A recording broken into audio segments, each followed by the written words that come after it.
Assalamualaikum warahmatullahi wabarakatuh. Waalaikumsalam. Puji syukur kehadirat Allah. Kalau bukan karena takdirnya, kalau bukan karena taufik dan hidayahnya, maka kita tak mungkin berada di majlis yang mulia ini. Lebih dari itu, saya nggak mungkin berada di tengah bapak-bapak sekalian. Oleh karena itu, tak ada kata yang pantas kita ucapkan kecuali terima kasih ya Allah, kau beri kesehatan. Terima kasih ya Allah, kau beri taufik dan hidayah. Terima kasih juga ya Allah, kau berikan begitu banyak nikmat. Lalu kami berhadap, mudah-mudahan semua ini menjadi ungkapan rasa syukur dan rasa terima kasih kepada kau sekalian. Bapak Ibu hadirin sekalian yang berbahagia, tema terkait khilafiyah.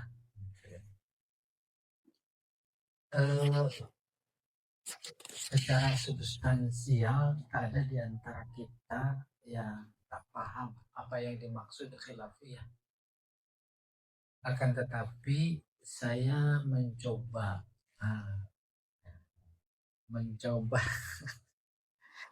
ya, ya, mencoba kopi gitu. Jadi diantarin ya, mencoba sedikit memapar lewat sebuah pertanyaan, kenapa kok ya terjadi khilafiyah gitu. Sebab kalau tak diketahui latar belakang, maka hampir dipastikan segala persoalan agama diperselisihkan. Dalam agama ada dua yang harus dibedakan. Yang pertama usul namanya. Yang kedua furu'. Yang usul ini dikonkretkan akidah. Akidah Tuhan satu. Oh, enggak ada perbedaan pendapat.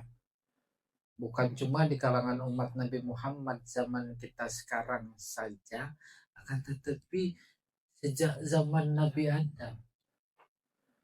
Pesan inti Allah yang mesti disampaikan oleh para nabi, la ilaha illallah.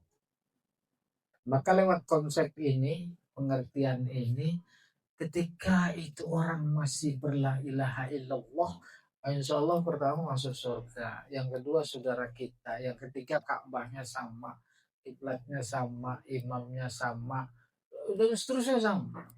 Tuh usul. Tidak ada perselisihan. Ada pada perselisihan itu perbedaan pendapat maksudnya. Ada pada hal furu'. Hal furu' itu yang bukan akidah. Apa itu? Soal ibadah.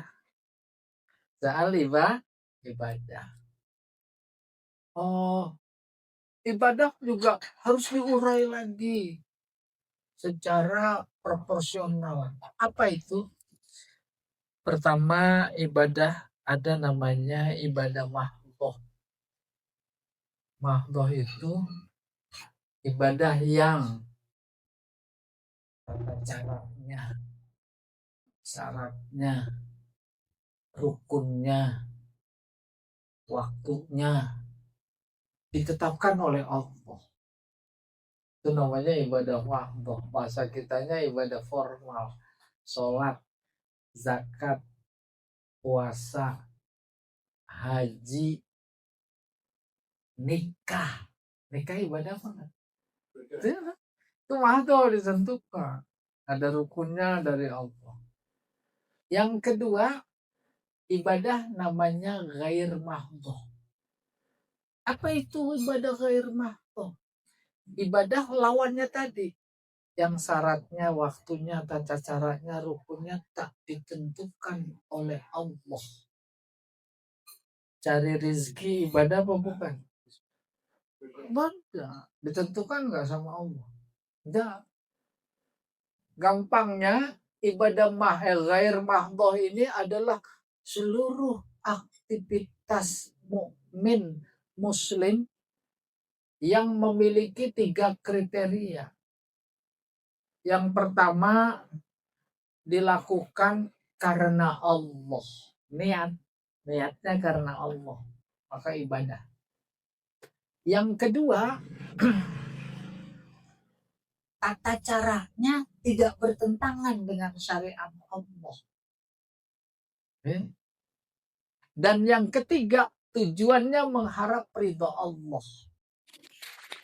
Ada di antara saudara kita yang profesinya, kerjanya mengais-ngais rizki di tempat kotor, sampah. Oke, habis sholat subuh dia berdoa, ya Allah beri aku rizki. Udah keluar berangkat cari rizki. Sampai zuhur azan berkumandang dia berhenti. Sholat zuhur dulu. Kalau perlu makan dulu. Terus sampai sore. Pertanyaan, ibadah apa bukan? Ada. Tadi memiliki 3 kriteria. Nah, oleh karena itu, semua profesi yang dimiliki oleh siapapun mukmin itu dalam hidup ini itu adalah sarana media untuk ibadah. Paham itu?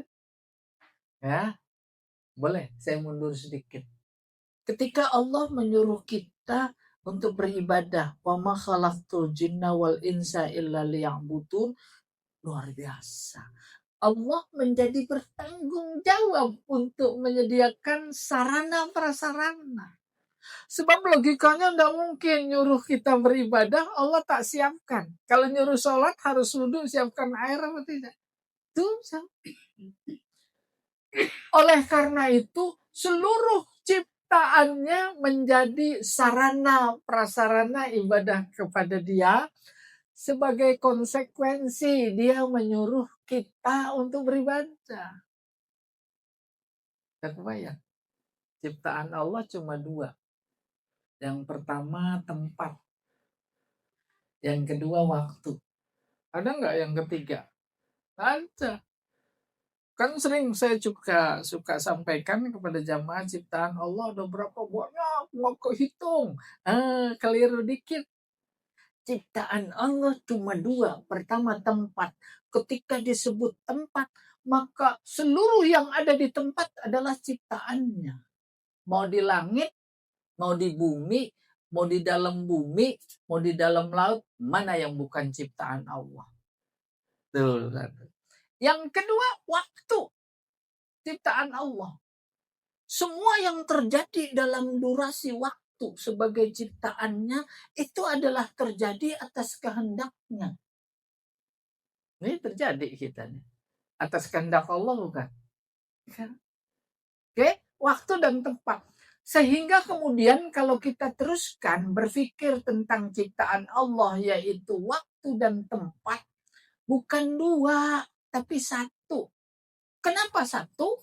Siapa bisa pisahkan antara waktu dan tempat? Ada nggak yang bisa misahkan?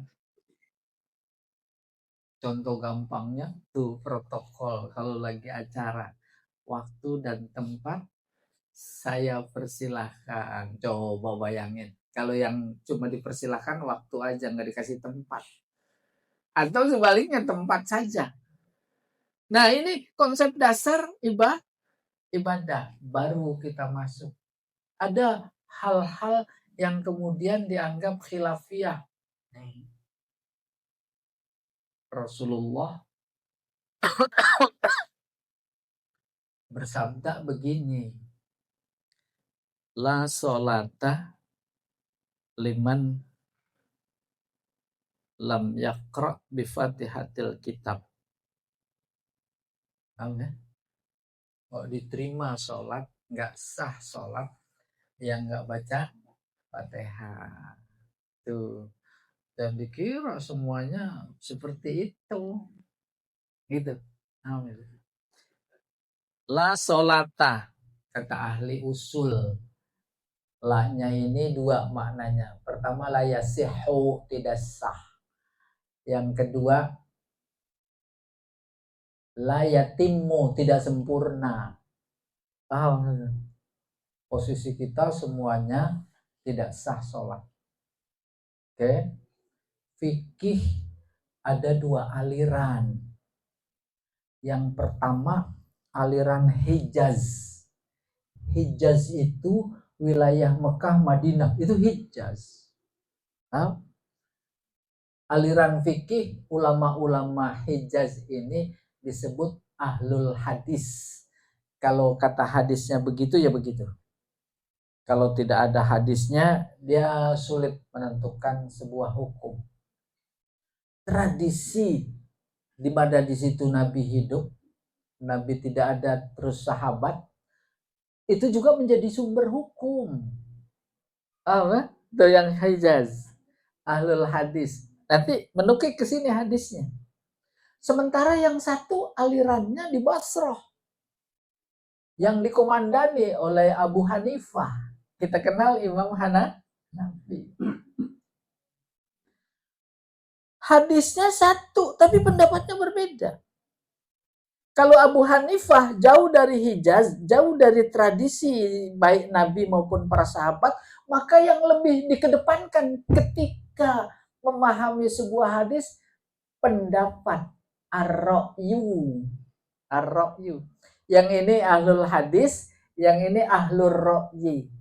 Yang ini bagaimana hadis, yang ini masih bisa dipahami di otak-atik, gitu kurang lebih. Otak-atik bukan tanpa alasan, ada alasan, baru kembali ke hadisnya. La sholata liman lam yaqra bi Fatihatil kitab. Tak sah sholat kalau nggak baca Fatihah. Bener. Yang dia pertanyakan karena dia ahlur ra'yi, itu kan nggak menyebut sholat sendiri atau jamaah. Lebih jelas lagi, kalau disebut sholat jamaah, maka muncul pertanyaan, makmum wajib baca Fatihah apa enggak? Iya. Menarik apa enggak itu? Bapak-bapak kalau jadi makmum udah baca Fatihah apa enggak? Baca. Karena yang tadi nih, ahlul hadis nih. Tuh, nanti kita pahami insya Allah menjadi luar biasa, tambahan informasi. Akhirnya model pengajian begini di majelisnya di Basrah, ya, dia memfatwakan makmum tidak wajib baca Fatihah. Jamaahnya protes luar biasa, dianggap berubah agama, dianggap sesat.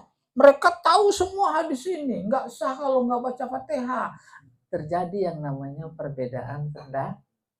Dikeroyok dia, didatangi rumahnya, dia keluar ke depan pintu, itu yang nggak setuju luar biasa. Lalu apa kata Imam Hanafi, Abu Hanifah?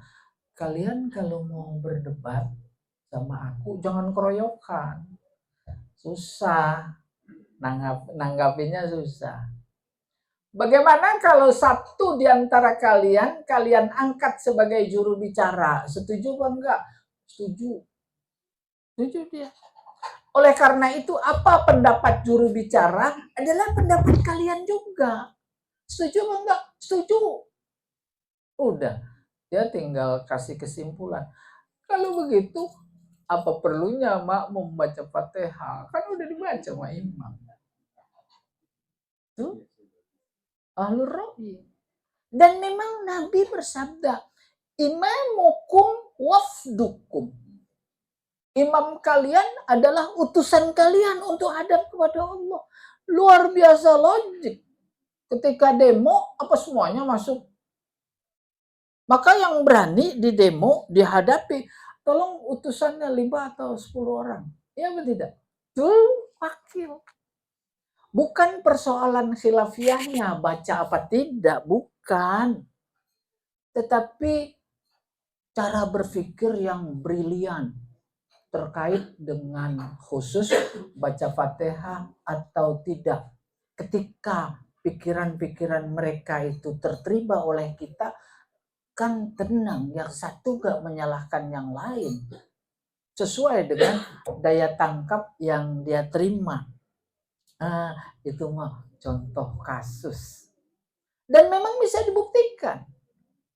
Kebetulan datang sholat terlambat. Imam sudah ruku. Tuh, nggak baca Fatihah. Ya atau tidak? Allahu Akbar. Ikut imam ruku. Ruku. Tapi tambahan dikit.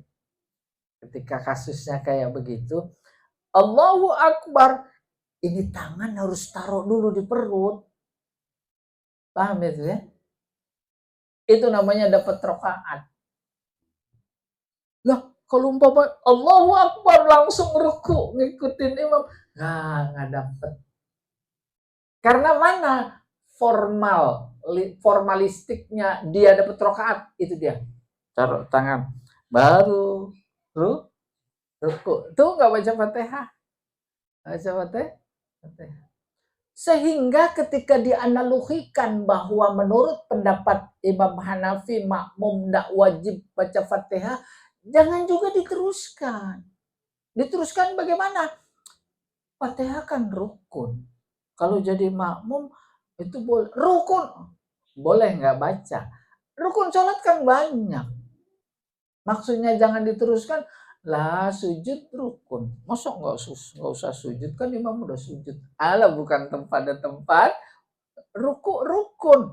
Lah kan udah makmum, imam yang ruku. Makmum bukan begitu. Kasusnya ini kasus baca Fatihah. Wallahu a'lam bishawab. Sumber perselisihan yang ada, kalau ada dua pendapat A, B, dua-duanya betul. Apalagi Nabi sudah mengunci yang tadi disampaikan, ikhtilafu ummati rahmah. Perselisihan umatku. Tuh yang kayak begitu. Maksudnya di persoalan furu'iyah. Itu kan cabang. Bukan persoalan akidah. Akidahnya mah tetap. Persoalan cabang itu dia rahmat.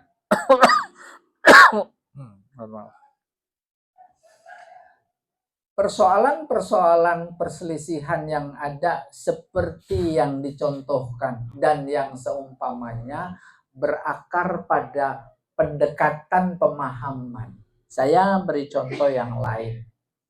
Ayatnya sama, kalau tadi hadisnya sama, tapi berbeda sudut pandang. Mana dia? Saya tanya. Bapak pada punya istri, bersentuhan wudhu batal apa? Batal. Tuh, satu batal. Ada yang tidak batal. Yang satu tidak boleh menyalahkan yang lain salah. Itu yang penting. Dua-duanya sesuai dengan yang diyakininya. Ketika diyakininya batal. Ketika yang dia yakininya tidak batal. Itu maksudnya ikhtilafu ummati rahmah.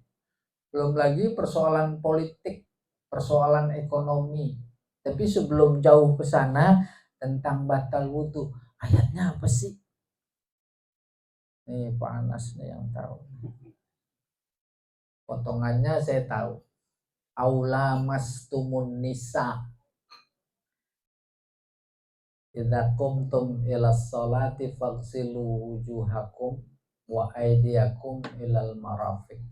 Wamsahu biru'usikum wa arjulakum ilal ka'bain. Itu yang ketiga. Jadi lamastumun nisa, bersentuhan. Oke, paham bersentuhan? Maka muncul pertanyaan, bersentuhan yang kayak apa, yang batal, yang sengaja apa tidak? Karena polanya lamasa ini mengandung arti sengaja. Kalau tidak batal. Belum selesai persoalan itu. Umpamanya si A sengaja nyentuh B perempuan. Yang batal dua-duanya apa yang nyentuh doang? Kayak begitu berfikir-fikir. Ya atau tidak? Ya, nggak apa-apa begitu. Nih, lamasa udah kebayang, Pak Anas insya Allah kebayang ya. Bersentuhan dimaksud bukan begini. bukan begini. Sengaja atau tidak sengaja.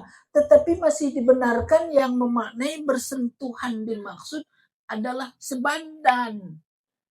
Sebadan tuh baru. Baru batal. Bapak Ibu sebadan apa sepundak? Tuh paham? Tuh baru batal. Kalau umpamanya belum sebadan, kayak apapun sentuhannya baru timbang mencium apalagi. Itu belum batal. Maka semuanya betul. Yang penting dalam konteks khilafiyah, kalau ada dua pendapat atau tiga, dua-duanya betul, maka yang dikehendaki oleh Allah pasti satu. Nggak ada kebenaran itu dua. Kebayang? A batal pendapat. B tidak. Maka yang dikehendaki Allah yang mana? Tuh, satu pasti. Tapi luar biasanya Allah lewat nabinya disabdakan manijtahada. Barang siapa berijtihad fa'asoba, benar menurut Allah, falahu ajron, dapat 2 pahala. Manijtahada, siapa berijtihad, tuh ijtihad itu tadi. Fa'akhto'a, lalu dia salah, falahu ajrun wahid. Itu yang namanya rahmah. Rasulullah sudah mengunci, tak ada ikhtilaf fikih itu yang tidak rahmah. Apa maknanya? Kalau betul pahalanya 2. Pertama pahala ijtihad, yang kedua pahala benar. Yang salah nggak dapat pahala benarnya, tapi pahala ijtihadnya. Ijtihad itu sungguh-sungguh, ya. Oleh karena itu hal-hal yang terkait dengan khilafiyah pasti tentunya tidak usah memicu perbedaan yang tidak diinginkan. Nah, ada sisa waktu, barangkali ada yang mau memunculkan masalah, boleh, yang dialami di tengah masyarakat. Bapak Ibu, ada Ibu? Ada, alhamdulillah. Bapak Ibu, ada saudara meninggal. Ada yang 3 hari. Ada yang 7 hari. Terus 40 hari, bahkan haul. Ada juga yang tidak. Khilafiyah apa bukan? Mana yang betul, mana yang salah? Tidak ada yang betul, tidak ada yang salah. Paham itu? Tidak bisa kita mengklaim kita yang betul, dia yang salah. Nah, semua persoalan khilafiyah. Ya. Oleh karena itu hemat saya, bercerita tentang bahwa khilafiyah itu rahmat tidak bermula dari sini. Ini mau udah keterlanjuran aja dikasih tema. Maka saya usul. Iya, bisa sampein. Saya usul. Nah, kita patok. Baik Al-Quran maupun hadis isinya informasi. Bukan cuma persoalan khilafiyah saja yang akan diangkat oleh Al-Quran dan hadis sambil jalan.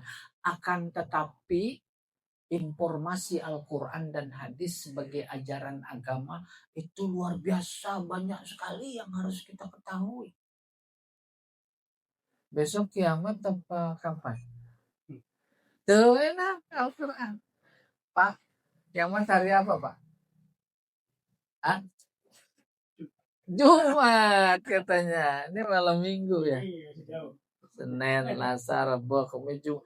Al-Quran mengantarkan bagaimana kita memahami kiamat. Apalagi iman kepada kiamat bagian dari rukun iman. Kalau selama ini kita masih nggak jelas, kan menjadi langkah hidup kita menjadi tidak jelas. Tuh, gitu maksudnya. Belum lagi fikih terkait dengan ini. Fikih kalau pertama itu bab toharoh, gimana suci. Yang kedua cara bersuci. Karena bersuci terus cara bersuci, maka otomatis dia cerita najis. Ya dah. Dalam konteks bersuci ada hadas, ada najis. Hadasnya ada hadas besar, ada hadas kecil, dan seterusnya. Baru setelah itu selesai masuk bab azan. Habis bab azan itu mukadimah sholat sebenarnya, bab sholat, tapi diawali oleh azan bersama qomat. Kita enak dengerin hadis-hadis Rasulullah Shallallahu Alaihi Wasallam. Apalagi hubungannya dengan sholat jamaah di masjid. Kadang-kadang masih ada di antara jamaah yang belum pas dengan hadis. Aminnya makmum saja kadang-kadang belum pas. Ya atau tidak? Udah, habis azan terus bab wudhu. Habis bab wudhu baru masuk bab sholat. Habis bab sholat selesai, bab jenazah. Ini udah mau jenazah belum? Jenazah. Iya, sementara sebagai pengantar ini dulu.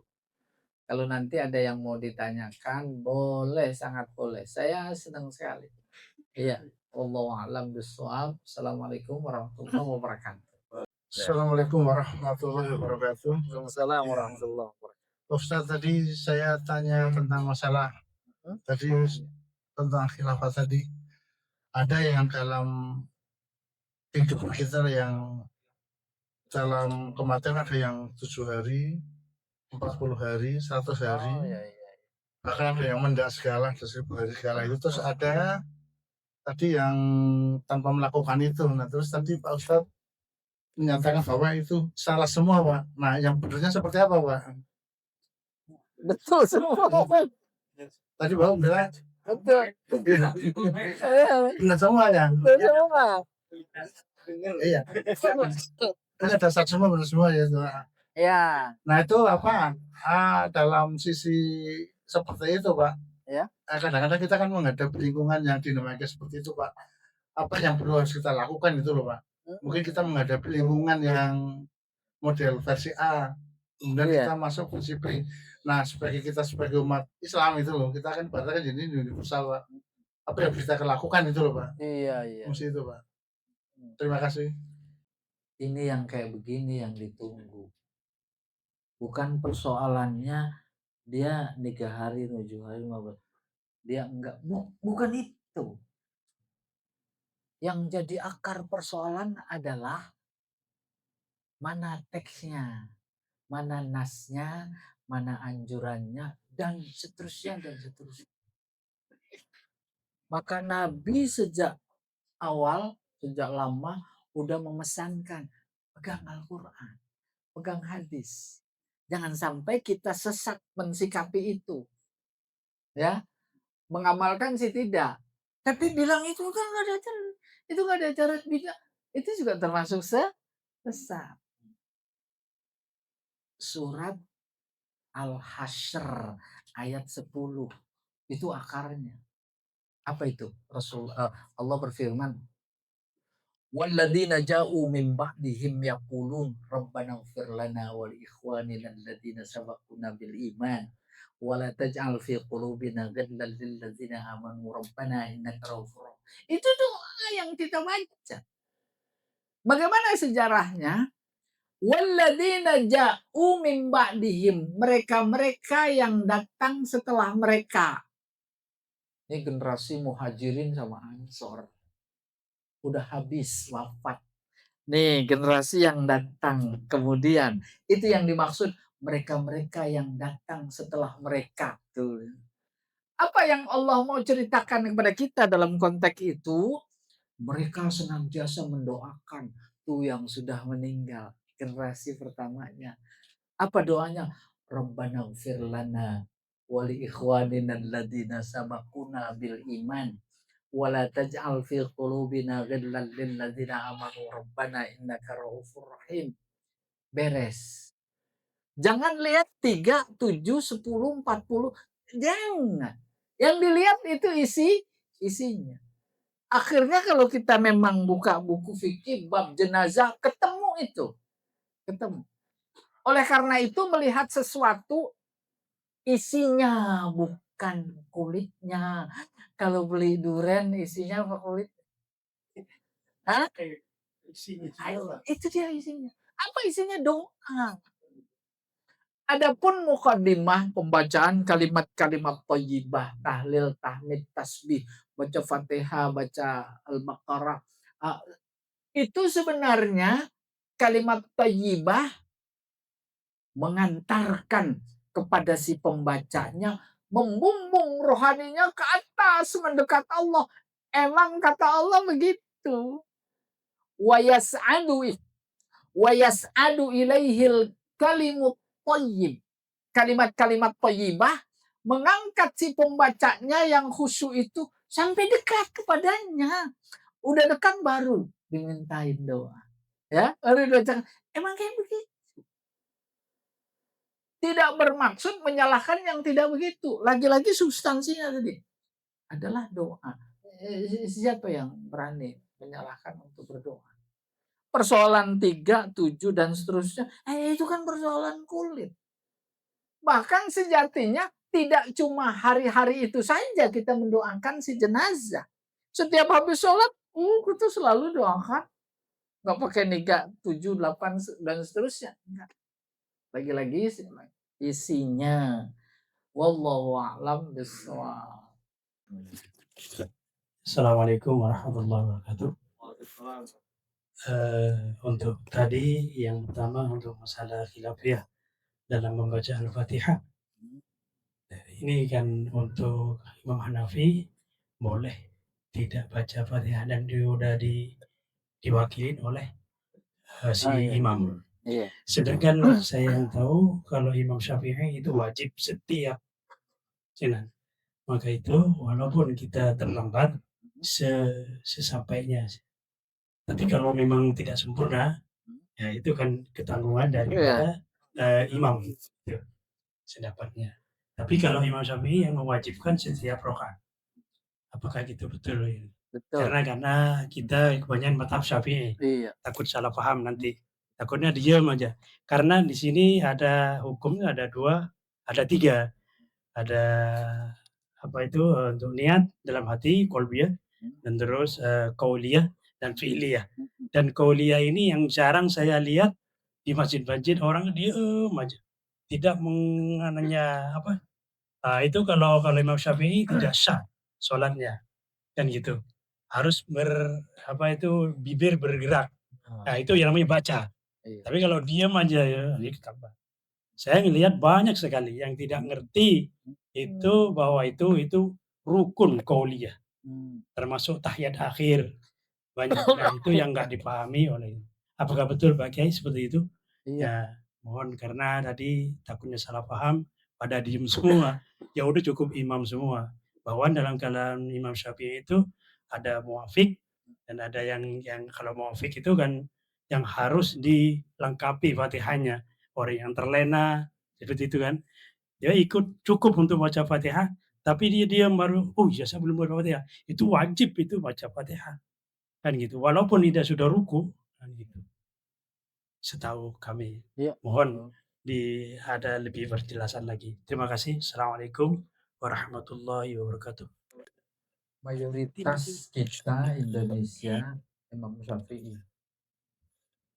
Lalu Imam Hanafi dikemukakan dalam cerita tema khilafiyah tidak berarti suruh pindah. Tidak. Tetapi dalam fakta dirasakan kalau ternyata memang kita menghadapi situasi kondisi tidak harus baca Fatihah, itu jadi cantolan. Bagaimana mensikapinya?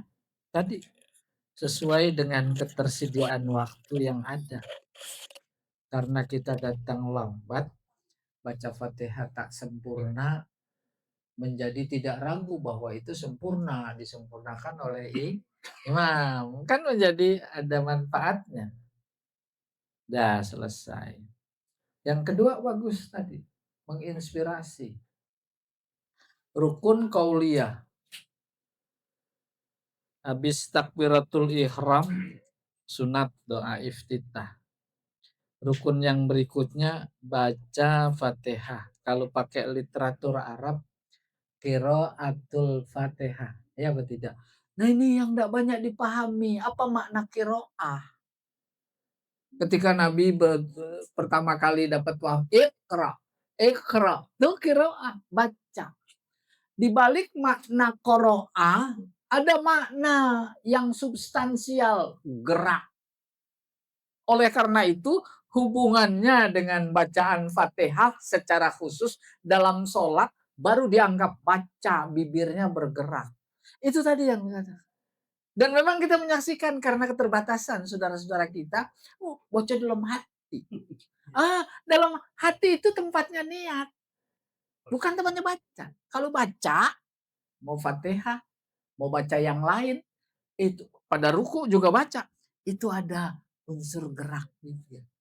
Nah, mudah-mudahan nanti disempurnakan, ya, gerak, tak bersuara, apalagi namanya sir, gitu. Dan jangan bersuara. Kayak apa jangan bersuaranya? Jangan sampai ganggu tetangga. Cukup sendiri gitu makna qiraah. Nggak apa-apa, saya terusin dikit. Jibril datang, bilang kepada Nabi, Iqra, baca. Ketika kata baca dalam Al-Quran menggunakan kata Iqra, ada objek baca. Ya tidak? Objek baca dua. Pertama huruf. Kalau huruf Nabi tak bisa baca. Oleh karena itu ketika Nabi menyuruh baca kepada Jibril suruh baca pada Nabi, itu mufasir ada yang mengilustrasikan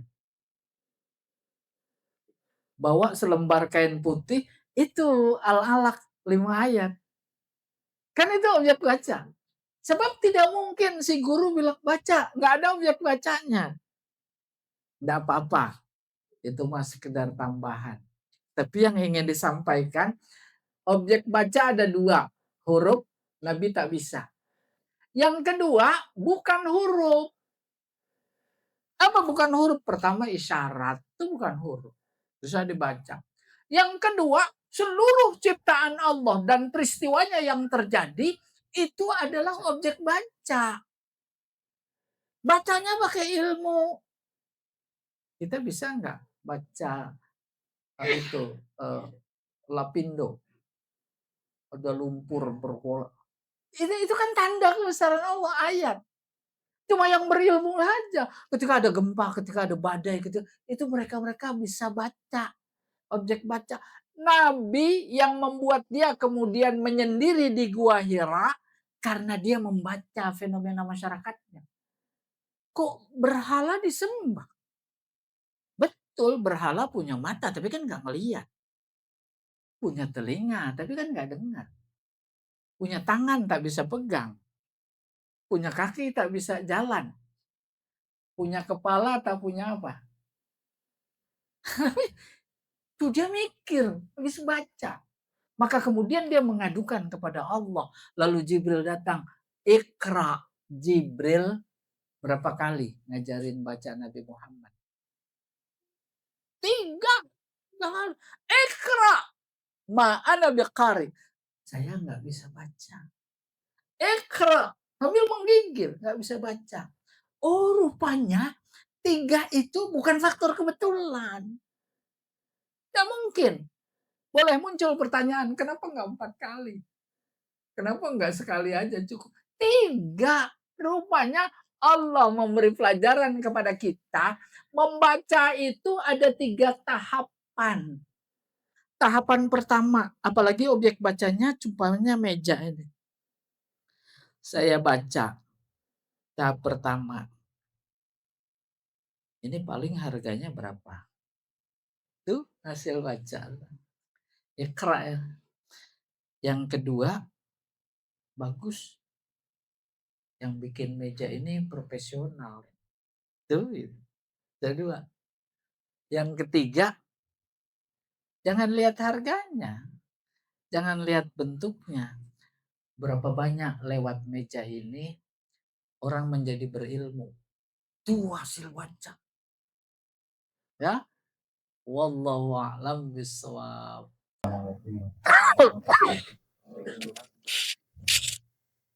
Ustaz, selama ini yang kita pahami itu kan untuk memahami ajaran Islam itu ada 4 macam. yang Mazhab Syafi'i, Hmm. Hanafi, Hambali maupun mazhab Malikiyah. Sebagai generasi yang datang belakangan nih Pak, kita kan apa namanya dalam memahami semua ajaran atau ilmu tentang ya Islam itu kan ijtihad yang kita lakukan itu kita mempelajari semua pendapat-pendapat dari keempat imam mazhab ini Pak. Nah, yang sekarang ini bukan saya, yang saya pahami, yang saya tahu nih Pak, Iya. kalau kita sudah mantap di satu imam mazhab, jangan mengikuti mazhab yang lain, kan gitu Pak. Dan seandainya nih Pak ya, ketika kita mempelajari beristihad untuk memahami satu masalah, ternyata selain pendapat katakan pendapat Imam Syafi'i, tapi juga mempelajari Imam Hanafi, ternyata ini lebih mantap di pemahaman kita gitu Pak. Ah, iya. Nah, apakah untuk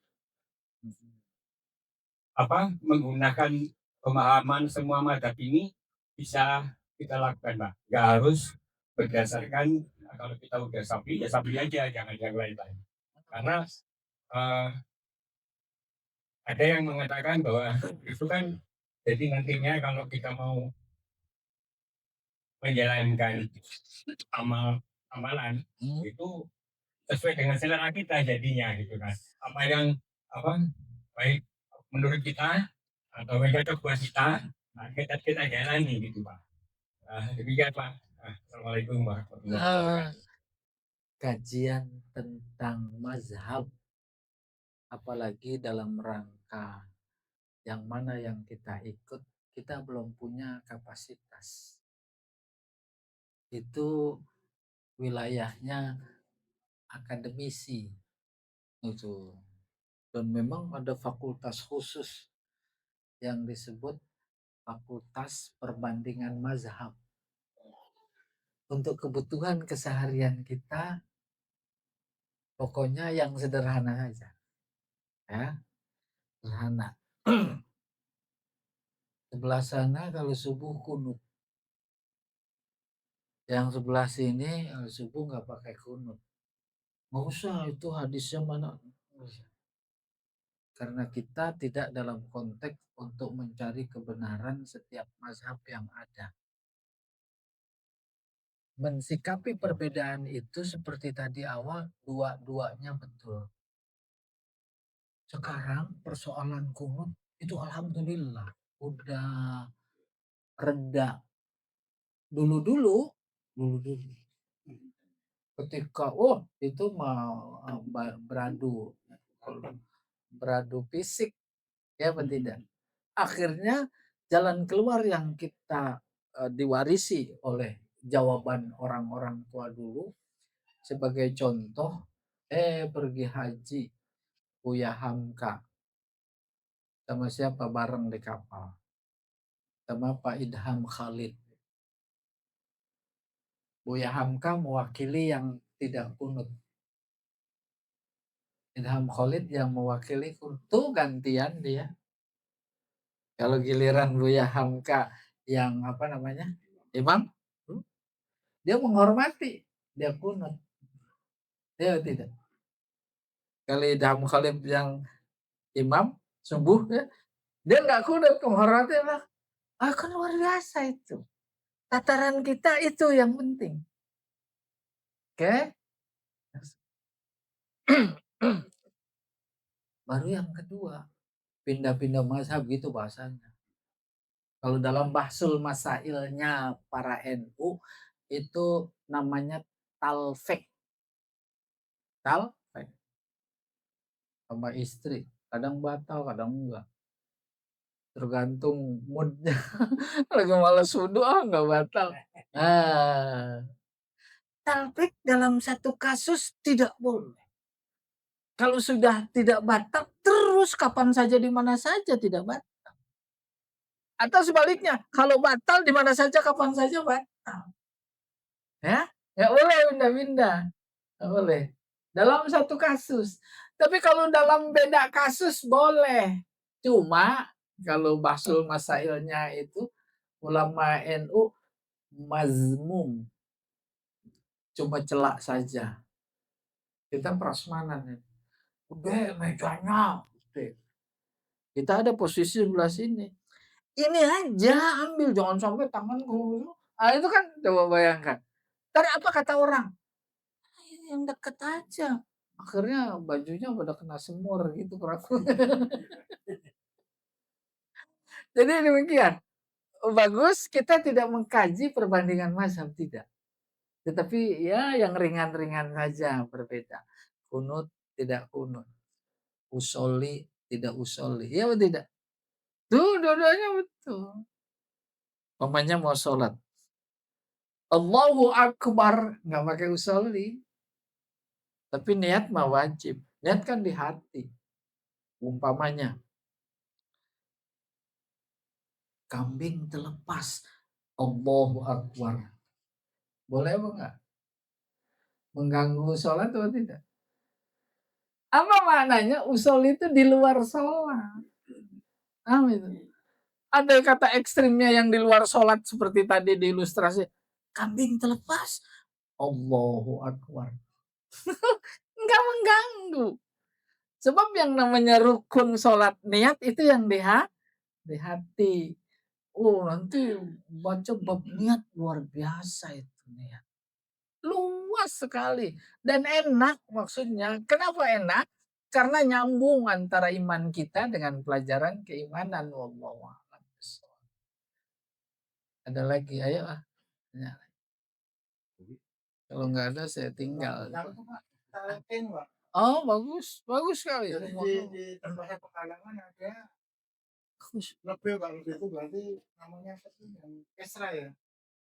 Itu jadi biasa pakai talqin, kemudian diganti yang tukang ngurusin jenazah pakai talqin, akhirnya uang itu hukumnya gimana Pak? Karena gara-gara talqin seseorang tersebut itu diturunkan karena budaya belum pakai talqin, Bang. Belum lagi nanti azan di kuburan. Aduh. Jadi apa namanya? Ada perselisihan meruncing akarnya karena keterbatasan informasi tentang agama. Nabi bersabda tentang talqin. Lakinu, talqin artinya ajarin. Mautakum. Mauta, talqinkan, ajarkan la ilaha illallah kepada orang. Nabi bilangnya mauta. Mauta itu bentuk plural. Jamak dari mayit. Pertanyaan. Kalau mayit udah mati apa belum? Tuh Nabi paham bahasa Arab. Masa kita mau salahin? Redaksi hadisnya mayit yang udah mati. Talqinkan. Baru. Menghembuskan napas terakhir. Itu kan kata kita mati. Kata Allah, kata Nabi mati apa enggak? Itu dia yang luar biasa dahsyat. Nabi bersama sahabat memakamkan korban perang Badar di Baqi. Selesai dimakamkan, Nabi ngomong, panggil itu yang udah dikubur. Hai pulan, disebutin satu-satu. Apakah kalian mendapati apa yang Tuhan kalian janjikan? Tuh ngomongnya begitu. Terus sahabat kaget. Umar bin Khattab kaget. Ya Rasulullah, apakah mereka mendengar kata-katamu? Apa jawab dia? Antum lastum bi asma'a minkum. Kalian tidak lebih dengar ketimbang mereka. Cuma kalian tidak merasa. Apa maknanya? Dengar apa enggak? Itu Nabi yang ngomong. Nabi yang ngomong. Oleh karena itu kita lihat tradisinya yang ada habis dimakamkan itu. baru bacain talqin gitu. Tuh satu. Jangan coba-coba nyalahin gitu kurang lebih. Itu mayit, Nabi bilangnya mayit. Apalagi bukti bahwa yang sudah meninggal itu masih hidup dan dengar, itu buktinya. Kita kalau ziarah kubur suruh baca salam apa enggak? Halo. Assalamualaikum ya ahlad diyar wa nahnu bikum insyaallah lahiqun. Jangan dikira itu enggak dengar. Kalau diyakini lewat iman itu enggak dengar, itu kan nuduh Nabi. Nabi ngaco. Nabi gitu kurang lebih. Kadang dengar itu. Udah, habis dikuburin bacain. Yang kedua, memahami hadis ini juga. Lakino mau takum, dia pahami, talkinkanlah orang yang mau mati, yang lagi sakarat. Nggak salah, benar. Kita ambil dua-duanya. Ketika lagi udah mau sakarat gitu, iya kita talkinkan. Tuh masih hidup. Nanti di sana juga kita talkinkan. Kalau dia mau salahin yang ngono, yang ini kita ambil. Salahin yang ini, yang ngono kita ambil. Kita dua-duanya. Gitu kurang lebih. Lebih dari itu, mati. Disolatin. Dimakamkan. Di barzakh, alam barzakh. Pertanyaan, di alam barzakh hidup apa mati? Hidup. Bukan cuma hidup. Dia tahu kehidupan di keluarganya. Dia tahu. Itu Pak Quraish Shihab loh yang bilang. Tahu dia. Oleh karena itu ketika kita ziarah kubur, dia tahu. Lebih dahsyat lagi dalam konteks memakamkan, Nabi bersabda begini. Laula tadafana ba'dukum ba'da la'ad'ullaha liuriya ma fil barzakh. Kalau saja di antara kita satu sama lain tidak saling memakamkan, maka aku berdoa kepada Allah agar kita bisa ngelihat apa yang terjadi di alam barzakh. Sanggup nggak ngelihat di alam barzakh? Tuh Allah jauh lebih tahu, jauh punya hikmah. Artinya andai kata kita bisa tahu apa yang terjadi di alam barzakh, kematian, kehidupan setelah kematian, kira-kira pada berani ikut ke makam? Gitu. Apa maknanya hidup? Belum lagi banyak hadis.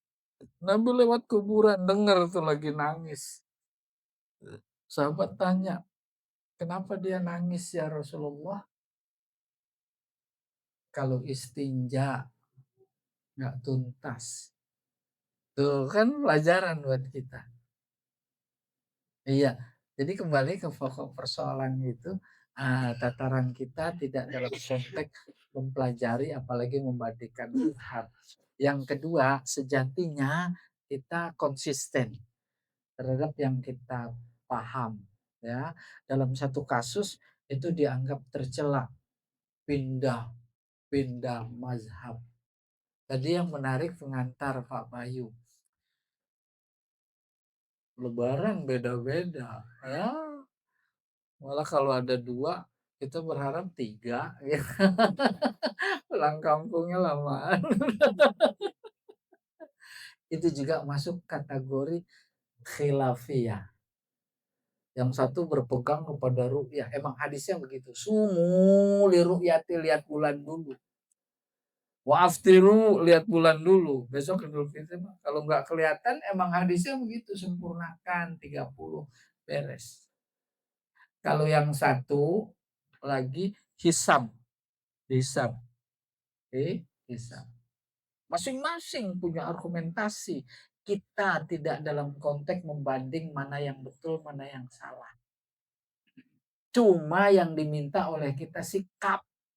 Jangan ambigu. Hari ini ikut Idul Fitri. Ya toh? Besoknya dia puasa lagi umpama. Itu namanya ambigu. Mendua. Kalau posisi pikiran adanya Idul Fitri, ya udah nggak boleh puasa. Kan hari raya menurut dia. Iya, hari haram puasa, wallahu a'lam bishawab. Tadi kan ini banyak cerita panjang. terakhir Pak Yudi yang menarik ya, ada 4 mazhab yang kita yakini itu benar. Ya. Dan itu diakui kebenarannya bahwa 4 mazhab itu mengikuti sunnah Rasulullah dan ada petunjuk, ada buktinya, ada petunjuk dan ada sejarahnya lagi. Nah, atau nggak terjadi kontradiksi Pak? Kalau misalnya kita memegang satu mazhab Indonesia Syafi'i lah. Nah, pada saat memegang mazhab Syafi'i, berarti apapun yang eh, Imam Syafi'i katakan dia akan ikut itu, gitu ya. Tapi nanti ada Imam Hambali, Maliki dan yang lain-lainnya ada dan yang lainnya. Nah, sehingga kan ini ada perbedaan ini. Sehingga perbedaan ini menyebabkan pemahamannya bahwa kamu salah karena kamu nggak mengikuti. Contoh tadi Pak Anas bilang bahwa harus strict dengan Imam Syafi'i gitu kan. Kalau misalnya strict dengan Imam Syafi'i, otomatis kembali ya salah terus. Belum walaupun mungkin bukan salah terus, mungkin ada beberapa yang tidak sama sehingga menyebabkan mengikuti mazhab Syafi'i menjadi itu salah nggak seperti itu. Demikian juga yang Hanafi melihat Hambali begitu, begitu karena saya strict dengan Hambali, ini nggak begitu, itu salah. Gitu. Nah, saya berpikir kok terjadi kontradiksi. Karena kalau kita menyalahkan salah satu imam, menyalahkan itu bukan berarti tidak mengikuti lah ya. Otomatis ya tidak mengikuti sunnah Rasulullah. Padahal para imam ini menuliskan kitabnya berdasarkan sunnah Rasulullah pastinya. Nggak mungkin nggak ada sunnahnya gitu ya. Gitu Pak Ustadz. Jadi saya agak dispute ini, agak gitu. Contoh misalnya pas kita lagi di Mekah gitu ya, lagi tawaf, tiba-tiba greg gitu, hitam kulit megang tangan, megang pundak kita yang lagi pakai irong itu. Oh ini orang Afrika nih. Nah kita soal dalam banyak dalam banyak ikutin sebelum pelajaran sebelum haji itu apa namanya? Mana sih gitu ya? Wah ini kita udah pakai imam ini nggak batal. Gitu ya. Jadi ini ada perubahan ya, ada perubahan ini. Jadi saya meyakinkan bahwa itu nggak batal karena pakai imam ini. Kalau saya balik ke Indonesia, saya dipegang sama orang, batal. Gitu. Nah ini kan ada kontradiksi. Kalau misalnya nggak batal, udah nggak batal gitu kan. Kalau batal ya batal. Nggak ada pilihan lagi. Kalau tadi Pak Ustaz kan bilang, kalau udah seperti ya udah pegang itu Pak kuat. Gitu. Jangan pegang yang lain lagi. Nah, kalau saya berpikir gitu Pak Ustaz, ya selama mazhab itu benar dan diakui kebenarannya, kita mau ikut yang manapun ya boleh, monggo gitu karena Rasulullah mencontohkan demikian. Itu ini saya pikir ya boleh aja. Contoh ya tadi kunut kah, nggak pakai kunut kah, tahiyatnya digoyang-goyang kah atau diam-diam kah, tahiyatnya dari awal atau di tengah-tengah gitu kan, itu kan macam-macam semuanya gitu. Jadi kalau misalnya kita ini nggak begini nih, batal lu, gitu terus gitu.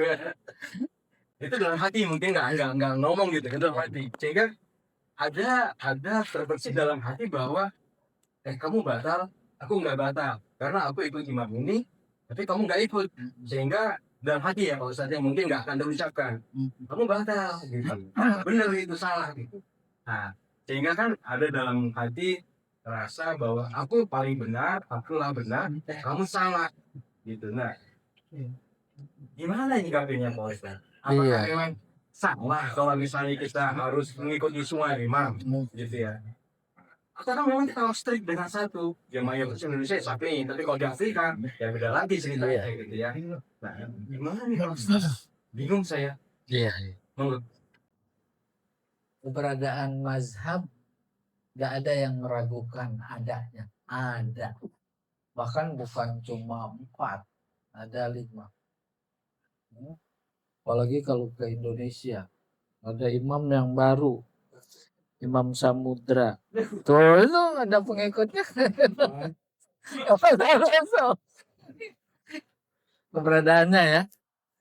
Keberadaan mazhab kita pegang satu, tidak dalam konteks menyalahkan yang lain. Paham itu? Sehingga kita suka mengklaim. Padahal justru sebenarnya pengayaan khazanah berpikir keagamaan. Udah, ambil semua, pelajari semua, bagus apa enggak? Bagus. Membuat kita menjadi bersikap lebih dewasa. Maka terhindar dari klaim-klaim menyalahkan atau membetulkan. Itu satu. Yang kedua, 4 mazhab semua dalam buku penutupnya itu dia berkata, kalau kalian setuju sama aku silahkan ikut. Kalau tak sepikiran dengan aku silahkan ambil yang lain. Kan luar biasa mulianya itu. Kita saja yang kemudian salah sikap. Salah sikap kalau jujur kita akui karena keterbatasan. Bahkan lebih dari itu kemuliaan para mazhab mereka dikategorikan sebagai membantu. Tidak semua umat mampu memahami secara mandiri tentang ayat, tentang hadis. Kan kental sekali bahwa dia membantu kita. Apalagi sih kalau penutup yang tadi saya sampaikan, kalau sesuai dengan pikiran Anda silahkan ikut, kalau tidak silahkan ikut yang lain. Itu tadi. Jadi tidak membuat kita fanatik. Baru tadi nyebut-nyebut lagi tawaf. Ini menarik sekali.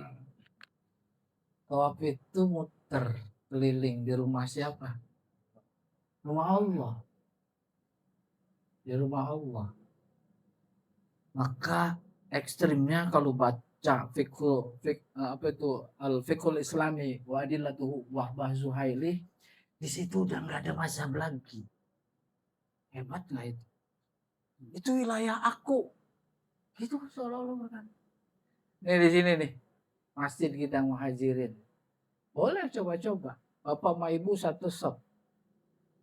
Heboh apa enggak? Lah kalau di sana, itu luar biasa.